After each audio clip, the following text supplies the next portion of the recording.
अभी हमारे यहाँ रीवा में एक मानसिक व्यक्ति है, मानसिक रोगी है, तो वो कुछ भी करवा सकता है, करवा लेता है। मानसिक रोगी है मैं मानता हूँ, पर ज़मीन तो लक्ष्मण बाग की दे ही नहीं जा सकती।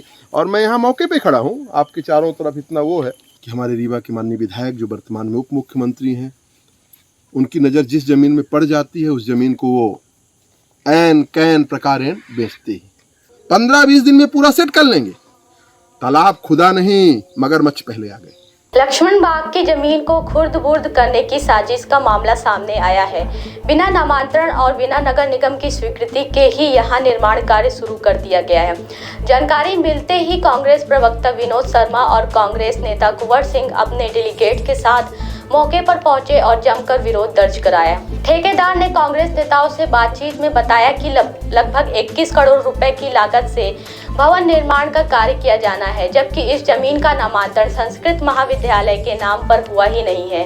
कांग्रेस प्रवक्ता विनोद शर्मा ने उप मुख्यमंत्री राजेंद्र शुक्ला पर गंभीर आरोप लगाते हुए कहा, जब जमीन ही संस्थान को नहीं मिली तो निर्माण कार्य कैसे शुरू हो गया? क्या अब मुख्यमंत्री मौखिक आदेश देकर सभी नियम कानून और कायदे को दरकिनार कर रहे हैं? अब सवाल ये है कि बिना नामांतरण और स्वीकृति के इतने बड़े स्तर पर निर्माण कार्य कैसे शुरू हो गया और इसके पीछे किसकी सह है? सुनिए ठेकेदार ने कांग्रेस प्रवक्ता से बातचीत में क्या कहा और कांग्रेस डेलीगेट्स का पूरे मामले को लेकर क्या आरोप है। कितने का है प्रोजेक्ट ये? 20 की 21, 20 और 21 करोड़, 1 करोड़ भी बहुत होता। 21 करोड़ 20-94। सर इसका वर्क ऑर्डर हमको भेज दोगे? थोड़ा सा इसी नंबर पे भेज दो सर। वर्क ऑर्डर तो अभी हमें भी नहीं मिला है। आप बिना वर्क ऑर्डर के काम कैसे चालू कर सकते हो? फिर वर्क ऑर्डर नहीं मिला? डिपार्टमेंट के पास है ना, डिपार्टमेंट के पास नहीं तो वर्क, जब तक वर्क ऑर्डर नहीं होगा एग्रीमेंट आपका नहीं। एलओए की बेसिस पे हमने डिपार्टमेंट से बात करी थी, तो जो झुगिया वगैरह बनाना जो होता है ये वर्क ऑर्डर के अंतर्गत नहीं आते, बिल्डिंग वर्क आते हैं। नहीं, जब तक आपको एक चीज़ नहीं मिल जाएगी कि आपके यहाँ का अभी जमीन ही हैंड ओवर नहीं हुई। अभी डिपार्टमेंट के पास है ना। अरे कोई डिपार्टमेंट के पास कोई ज़मीन नहीं है, कहीं अभी रजिस्ट्री नहीं हुई इस ज़मीन की, और ये ज़मीन बेसिकली रजिस्ट्री हो भी नहीं सकती। सर हमने तो फिर कर दिया ना बंद काम। लक्ष्मण बाग की ज़मीन है, लक्ष्मण बाग की ज़मीन रजिस्ट्री हो ही नहीं सकती। अभी हमारे यहाँ रीवा में एक मानसिक व्यक्ति है, मानसिक रोगी है, तो वो कुछ भी करवा सकता है, करवा लेता है। मानसिक रोगी है मैं मानता हूँ, पर ज़मीन तो लक्ष्मण बाग की दे ही नहीं जा सकती। और मैं यहाँ मौके पे खड़ा हूँ, आपके चारों तरफ इतना वो है। आप इस प्रोजेक्ट में, खैर आपकी क्या गलती, आपने टेंडर भरा पर गलत फंस गए हो। नहीं, आप तो सरकार सत्ता के आदमी हो, मुझे पता है, आर्मी लगा के काम करा लोगे। जहाँ लूट खसोट का वो है तो सिस्टम तो है ही नहीं, कोई बात नहीं, वो मिलेगा। आप खुद देख रहे हैं, ये लक्ष्मण बाग संस्थान की ज़मीन थी।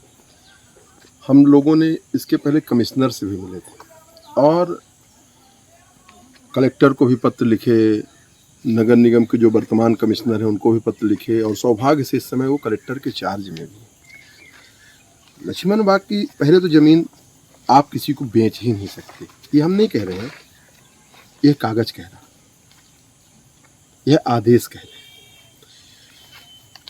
आपको पता है कि हमारे रीवा के माननीय विधायक जो वर्तमान में उप मुख्यमंत्री हैं, उनकी नज़र जिस ज़मीन में पड़ जाती है उस ज़मीन को वो ऐन कैन प्रकारेण बेचते ही।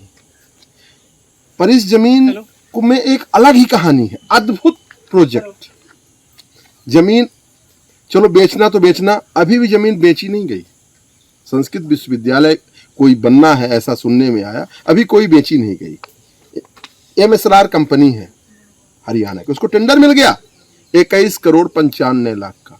अभी कंपनी का एक व्यक्ति यहाँ बंदा खड़ा था, उसने बताया कि 21 करोड़ 95 लाख का है। मैंने आपके सामने अभी उस कंपनी के मालिक से बात भी किया। ये बता रहे हैं यहाँ बॉयज हॉस्टल बनेगा, यहाँ गर्ल्स हॉस्टल बनेगा, यहाँ आगे एकेडमिक बनेगा, पीछे उनका कैंप बन गया। अभी माने जमीन स्थानांतरित नहीं हुई, लक्ष्मण बाग के पास ही, लक्ष्मण बाग की जमीन है। नगर पालिक निगम रीवा का अमला, आप एक नगर निगम के अंदर झोपड़ी बनाओ और बिना परमिशन की बनाओ, उसको रातों रात फेंक देते, उछाल देते हैं। सौभाग्य से हमारे कमिश्नर साहब इस समय कलेक्टर भी हैं। मैं आपके माध्यम से उनको तक आवाज पहुंचा रहा हूं कि कमिश्नर साहब और माननीय प्रभारी कलेक्टर साहब, आप तो इस जमीन को बचाओ और जो आपके बिना परमिशन के ये यहाँ पे बेसमेंट बना लिया, कैंप बना लिया, इस तरह का काम कर रहा। अभी हमने पूछा तो बता रहे हैं कि एसडीएम साहब 15-20 दिन के लिए मना किए। 15-20 दिन में इनकी पूरी सेटिंग हो जाएगी, 15-20 दिन में पूरा सेट कर लेंगे। तालाब खुदा नहीं, मगरमच्छ पहले आ गए। सेटिंग करेंगे। भी टेंडर कैसे हो गया भैया? तो जिसने टेंडर किया, जब तक कोई चीज पहले आती है उसके बाद ना टेंडर करोगे, तो उस विभाग के भी खिलाफ, और इस शुरू से लेके अंत तक कौन कौन इसमें जुड़े। मौखिक आदेश के राजेंद्र शुक्ला से अब रीवा चलेगा क्या? राजेंद्र शुक्ला जी अब कोई नियम, लोकतंत्र, संविधान ये कुछ नहीं मानेंगे। तो ये सारी चीजें आपके माध्यम से मैं रीवा की जनता जनार्दन तक पहुंचाना चाह रहा हूं कि लक्ष्मण बाग की जो संस्थान की जमीन जो पूरे भारत देश में है, आपको पता है कि जब बद्रीनाथ की जमीन बेची गई जर्जर हालत में, वहां के पैसे को तुमने खुर्द-बुर्द कर दिया। अरे लक्ष्मण बाग का पैसा लक्ष्मण बाग में लगाओ। इस ट्रस्ट का पैसा जब यहां के पूर्व महाराज ने जमीन दी होगी तो क्या सोच के दी होगी? क्या सोच के दी होगी कि एक यहां पे जमीन को खाने वाला व्यक्ति आएगा और हमारी जमीन खा जाएगा। जमीन दान दी जाती थी ट्रस्ट को, भगवान को दी जाती थी, और आज भगवान की जमीन को एक जमीन खाने वाला व्यक्ति अपने निजी स्वार्थ के लिए इस तरह का काम कर रहा है। मैं सबसे बड़ी अदालत, जनता की अदालत में यह सौंप रहा हूं, और आपके माध्यम से अपने नगर निगम के कमिश्नर जो वर्तमान में कलेक्टर हैं उनको भी कह रहा हूं कि एक छोटे से गरीब की झोपड़ी 1 सेकंड में उजाड़ देते हो, और बिना परमिशन के, बिना किसी अधिकृत अथॉरिटी के यह सब कैसे हो रहा, किसके आदेश से हो रहा, यह आपको बताना पड़ेगा, नहीं तो इसका जो फैसला है ईश्वर लेगा। धन्यवाद जी। देखिए, हमारी जो आस्था का प्रतीक है, भगवान लक्ष्मण को ये हमारे महाराजा ने ये जमीन दिया था कि भगवान की पूजा करने के लिए यहाँ के खेती से जो हमें मिले उससे हम कभी पूजा, हमारी आस्था ना रुके।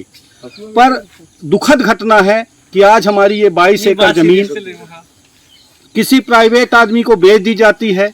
बिना नक्शा के, परमिशन के यहाँ टेंडर हो जाता है, बिना रजिस्ट्री के यहाँ जमीन में काम लग जाता है। अभी 2.5 एकड़ जमीन इसमें अतिक्रमण है। उस अतिक्रमण को आज तक किसी सरकार ने ये नहीं देखा कि वो अतिक्रमण हट के उस जमीन को लक्ष्मण बाग के नाम किया जाए। पर जो जमीन हमारी खाली है, जिस जमीन से थोड़ी बहुत खेती होती है, वो लक्ष्मण भगवान के पूजा में उस जमीन का पैसा उपयोग होता है। उस जमीन को बेच दो और थोड़े थोड़े दिन में लक्ष्मण भगवान की मंदिर भी बंद कर दो और उसको भी बेच के यहाँ आलीशान बिल्डिंग, आलीशान महाविद्यालय और उसका जो भी पैसा इनकम आए प्राइवेट लोग बंतर बांट करें। यही सब पूरे रीवा में चल रहा है। आज आप देखिए अटल पार्क पूरा वो हो गया है, नागपुर की कंपनी को ले लिए हैं। इसी तरह ये लक्ष्मण बाग की जमीन भी जा रही है। हम रीवा वासियों से कहना चाहेंगे कि जागो रीवा वासियों, जागो, नहीं तो थोड़े दिन में तुम्हारे घर भी बिकेंगे और तुम ये मजा देखते रहोगे। माननीय विधायक जी और माननीय मंत्री जी से निवेदन करना चाहूंगा कि आप विधायक बने हैं जनता की सेवा के लिए, ना कि लोगों के आस्था के प्रतीक लक्ष्मण भगवान की जमीनों को बेचे। रीवा के शहर की जमीनें तो बेच ही चुके हैं आप। धन्यवाद। देखिए, लक्ष्मण बाग संस्थान हमारे धर्म की आस्था है।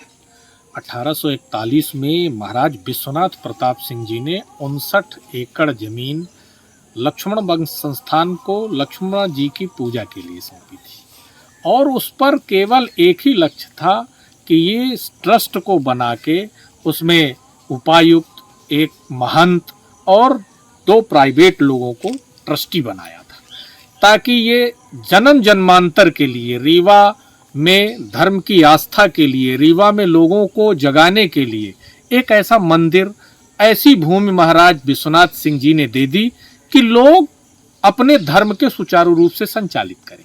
लेकिन बिना किसी, और एक बात कहना चाहता हूं, जो लक्ष्मण बाग की जमीन है वो अहस्तांतरणीय है। इस पर कई हाई कोर्ट के आर्डर भी हैं। सिमरिया में लक्ष्मण बाग की जमीन को बेचने की कोशिश की थी, उसको भी हाई कोर्ट ने रोक दिया और फिर इस जमीन को 22 एकड़ में यहाँ संस्कृत महाविद्यालय का निर्माण। और बड़े आश्चर्य की बात है, जमीन हस्तांतरित नहीं हुई, टेंडर हो गया 21 करोड़ का, जमीन हस्तांतरित नहीं हुई, काम चालू हो गया, जमीन हस्तांतरित नहीं हुई, चौबंद हो गया कि यहाँ girl hostel, boys hostel, administration building और सारी, और ये हरे भरे पेड़, ये हरा भरा बगीचा उजाड़ने की जिम्मेदारी आदरणीय राजेंद्र शुक्ला साहब आप कब लेंगे? क्या आप रीवा को बेच ही दीजिए, पूरे रीवा को, आप ही तो यहाँ से विधायक बनेंगे, सब कुछ बेच देंगे तो भी आप ही बनेंगे। तो लक्ष्मण बाग संस्थान जो अमूल्य हमारी निधि है, जो धर्म की आस्था है, आप उसको, उसकी अस्मिता को कब तक लूटेंगे? और मैं तो कहना चाहता हूं कि टेंडर बिना जमीन की रजिस्ट्री के होना एक दुर्भाग्यपूर्ण है और मिलीभगत है, और एक निश्चित है कि लक्ष्मण बाग संस्थान की लड़ाई हम लड़ेंगे, और जब तक हमारा लक्ष्मण बाग सुरक्षित नहीं रहेगा हम लोग इसको छोड़ने वाले नहीं।